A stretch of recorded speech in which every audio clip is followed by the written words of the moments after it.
as if Nelson Aguilar really did something wrong. Mm-hmm. But yeah, sure. But I'm saying that she's accusing this man of sexual assault, and they're gonna say nothing happened. And there's no. Like the police are gonna say nothing happened. Mm-hmm. They're not gonna have to pay her shit. In fact, if I was Nelson Aguilar being a real nigga, a rookie, and going into my second year in the NFL, I'd sue her dumb ass. Yeah, you got a good point. Just to prove a point. Yeah, that's a good point there. You are now watching the Barbershop Sports Talk podcast, Maestro style, my man Trey Fraser. We running out of time. We really got to get into these finals, man. We really got to get into these finals. The Golden State Warriors and the Cleveland Cavaliers. We are the series is 3-1 at this point. Amazing. I mean, one of the better finals games I've watched in a long time. Friday, Game 4. This game was good, man. From front to back. First of all, it was a close game. The referees let it go. Niggas was hacking. Niggas was it was going down. The Warriors won, and we're left again asking questions about LeBron and who he is. And when I mean we, I mean media, because I know who LeBron James is at this point. But your take on particularly Game 4 in the series at this point? Anytime you're in a close game against the Warriors, advantage Warriors. I mean, it's been the trend throughout these entire playoffs. Notice all the Warrior losses. They're blowouts. You have to blow this team out to win against this team. Mm-hmm. If it's 5-point, 7-point deficit in the fourth quarter, I'm sorry, you don't have the advantage, unfortunately, whether you're in Golden State or whether you're at home. It just doesn't matter. I mean, because anytime you got these 3-point shooters out on the floor, it's just easy to get back in the game within seconds. It's crazy how... No, I don't want to say it's crazy, because this is what I kind of expected to happen going into the fourth. I got to give some love to Kyrie Irving, because even though he shot up some ducks in the fourth quarter, at least that dude was trying to make it happen. Like, he was the only guy out there that was like, look, LeBron, if you ain't going to do it, let me do it. Let me, take y'all to the promised land. And unfortunately, it's just the shots wasn't falling down for him. Like, he missed, I think, a couple layups. I think he missed a 3-pointer during the sequence there.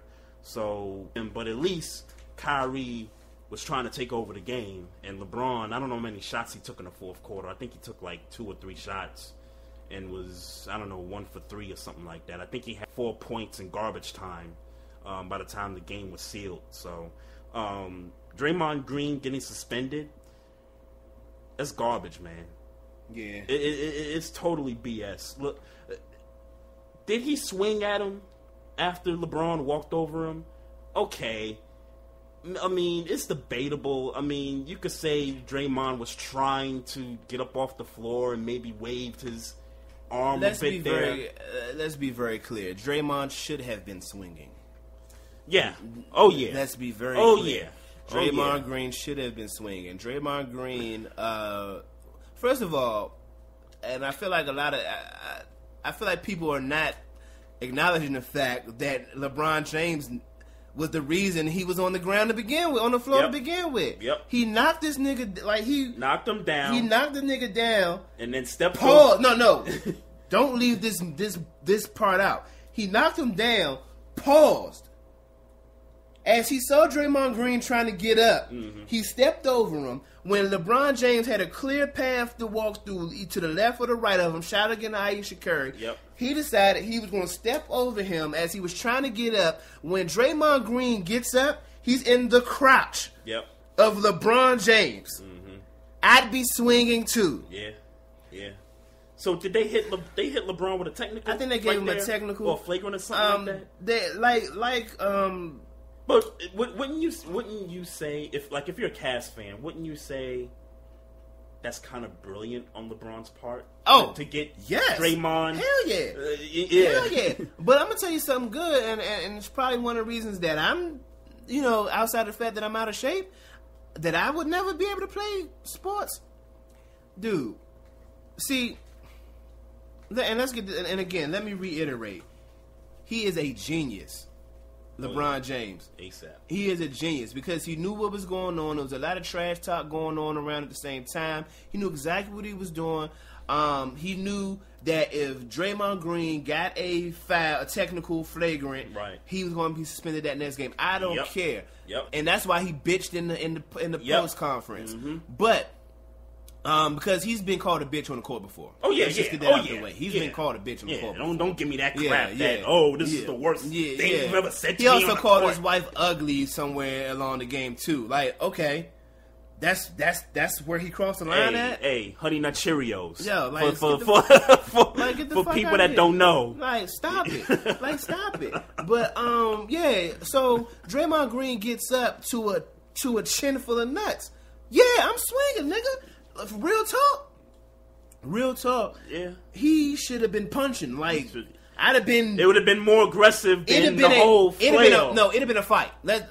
Had it been me, had it been Maestro Styles, there would have been a fight. You would have had to suspend me for Game 5. It's just shit that I'm not going to stand for. Yeah. And let's be real. If that wasn't a basketball court, that shit wouldn't be riding. Oh, nah. That shit wouldn't be riding. You don't step over no motherfucking man.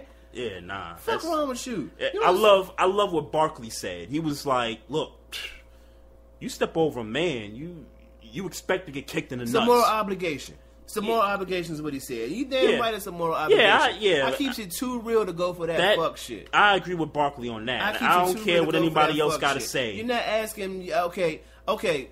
Now, should Draymond Green in a logistical perfect world had thought about the fact that maybe he could get a flagrant foul and get suspended? Of course. Sure, a logical man that if he had a second to think about it, would say, okay, I'm not going to do this because of that. Right. And maybe that's the reason why he flailed instead of punched, because I'm trying to keep it real with you. And that's why I say the action with the flailing of the hand when he was getting up was a little bit debatable whether thought there was intent or not. No, it was intent. It was what it was is the type of intent where you got to be like, he was getting ready to swing. Like you got to hold back a little bit, but he was like, oh shit, I might get suspended. Like you could see it. It probably was going up as a punch, but as he thought about suspension, oh shit, like then he let his hand go. Right, and right. Then it looked like and then unballed his fist was like, oh. Right, then it looked like the little flail that he was about to do or whatever. Yep. So, you know what I'm saying? In the streets, that should have been a fight. LeBron James' chin would have been on the motherfucking floor. Yeah, for real. Would have been on the motherfucking floor, and I'd be kicking it. Let me tell you what LeBron did in Game 4. He said what he showed me is that he didn't do. He showed me that he don't think he can beat this team. You have never seen LeBron do some shit like that. Mm-hmm. And as long as LeBron been in this game, he know the code. Oh yeah. Shit gets talked in the court all the time. You don't never hear a player going in the post-conference talking about, what he said to me was unacceptable. Yeah, I think... You know the type of shit Dennis Rodman used to say to motherfuckers back in the day? I think that whole press conference thing was staged. Because I think he knew that because there was an incentive to get Draymond out of the game. And out of the game. And the pressure is on motherfucking LeBron James. His dumb ass ain't going to show up, just like the rest of his team not going to show up, because he going to come out aggressive. That's what's going to happen. I was going to say, you don't think he's going to... He's definitely going to come out aggressive. You don't think he's going to pull out a 45-point... But he can't... But as shown in that first game last year, he scored 45. They lost. Yeah, sure, but when he was with the Heat and they went up against the Celtics in that game... This ain't the Heat versus the Celtics. This is the Cavaliers. I understand that, but let's not act like he's not capable of having a big game here. That's not what I'm saying. If he scores 45 points, that's a big game, ain't it? But if he lose, it don't mean shit. I was going to say, yeah, if he lose, it doesn't matter. So he can have a good statistical game. Sure. I'm not saying that he's not going to do that. I'm saying he's not going to win. So it don't matter. If he score 80 and he lose, it don't mean shit. Well, I think somebody bring up a good point here.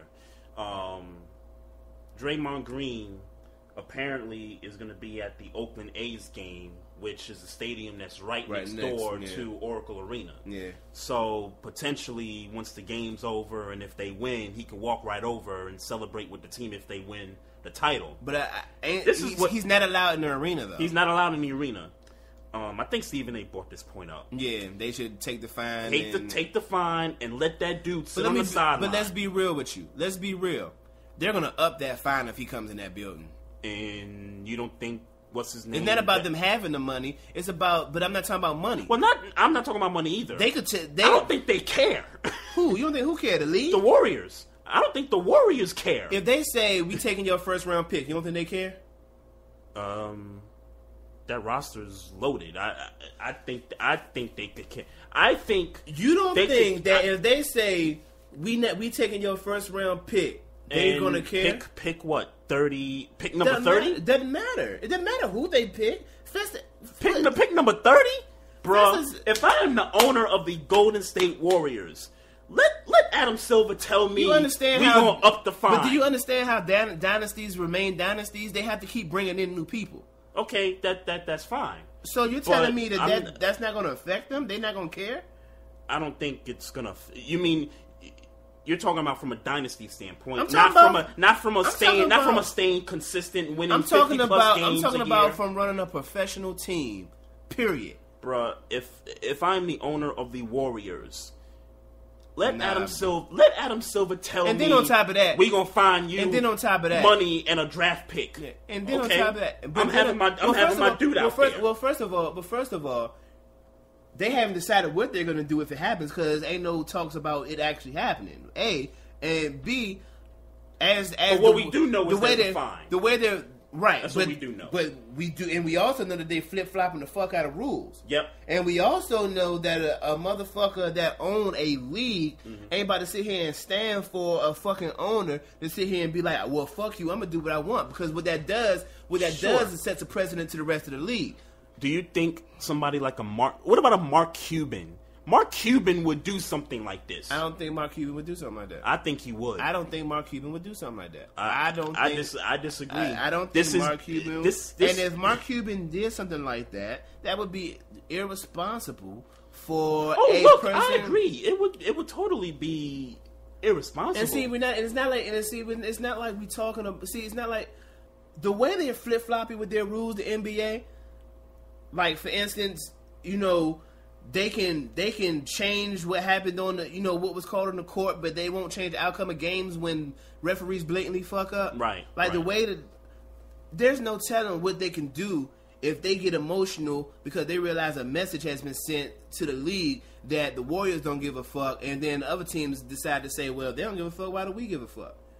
Hey, See, what has to happen? Mm-hmm. What has to happen in order for the league to gain control is that they have to set a penalty where it affects the team, and then other teams be like, "Damn, that's what happens when you fuck with the league." Now, whatever that price is, now I'm just being okay. This year they're going to take a first round pick, but let's say something happened where they take 3 years of a first round pick or 2 years of a first round pick, and then the third year a second round pick, and you're saying that don't mean nothing, but now you're talking 3 years. Right? I'm just saying, but if you're telling me, okay, so the one year, that's a bad example. I'll eat that. Okay, but that might first of all I would eat that, but that might be a bad example. But I'm okay. So let's say whoever the top point guard is in the draft slides down to the Golden State Warriors. Not saying it would actually happen, just theoretically. That happens. Denzel Valentine. I'm not saying he's the top point guard. Just saying. Let's say he slides down to 30. Let's say he slides down to 30. Well, 30. Yeah, 30. I was gonna say that would mean that there's 27 other teams that are stupid. This is obviously hypothetical. That happens, and then something happens to Steph Curry. Let's say 2 years from now. Klay Thompson decide he need more money, and the Warriors ain't willing to dish it out. Where you gonna get that shooting guard? Obviously, you're not gonna get somebody of Klay Thompson's material. These are decisions. You got to understand that this is a young team. The core of this team is young, so you can't really. The goal is to keep it young and productive. That's the goal. No, I agree with you. That happens through the draft, but I just don't think that because they're going to pick 29 or 30. More than likely, they're going to pick that low. So I just don't see how they're going to, like if their franchise suffers a 5-year setback because they decided to bring Draymond Green on the court because he wasn't allowed on the court. To me, I just don't see that happening. I don't think they do that. I don't think that's wise. And I get it. And I did hear Steven. They talk about, you know, that's, you know, we can do that, and they should do that, whatever. But I think the can of worms